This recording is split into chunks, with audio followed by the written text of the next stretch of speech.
আমার কাঁকরোল মুগ ডাল রেসিপি একদম কমপ্লিট, পুরোটাই এটা নিরামিষ। বন্ধুরা, এটা আপনারা একবার ঘরে অবশ্যই বানিয়ে খেয়ে দেবেন। এটা খেতে খুবই ভালো লাগে, ভাত রুটি যে কোনো জিনিসের সঙ্গে এটা খাওয়া যাবে। আর বন্ধুরা, আপনারা আমার চ্যানেলে যদি নতুন হয়ে থাকেন, একটা অবশ্যই সাবস্ক্রাইব করার জন্য আপনাদের কাছে অনুরোধ রইল। একটা লাইক শেয়ার অবশ্যই করুন।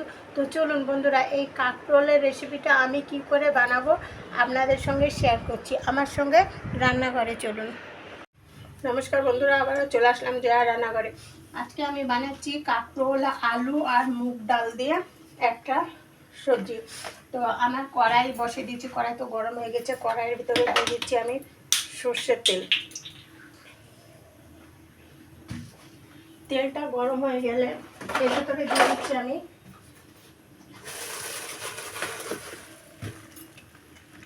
তেলটা গরম হয়ে গেছে, এর ভেতরে দিয়ে দিচ্ছি আমি একটা শুকনো লঙ্কা আর কিছুটা জিরে। জিরেটা গরম হয়ে গেছে, এর ভেতরে দিয়ে দিচ্ছি আমি কেটে রেখেছিলাম কাঁকরোল আর আলু।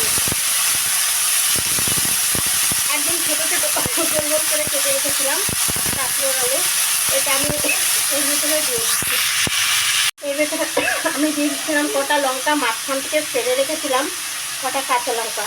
দিয়ে দিচ্ছি পরিমাণ মতো হলুদ, দিয়ে দিচ্ছি পরিমাণ মতো ধনে গুঁড়ো, দিয়ে দিচ্ছি পরিমাণ মতো জিরে গুঁড়ো, আর দিয়ে দিচ্ছি পরিমাণ মতো লবণ, দিয়ে দিচ্ছি অল্প একটু কাশ্মীরি লঙ্কার গুঁড়ো।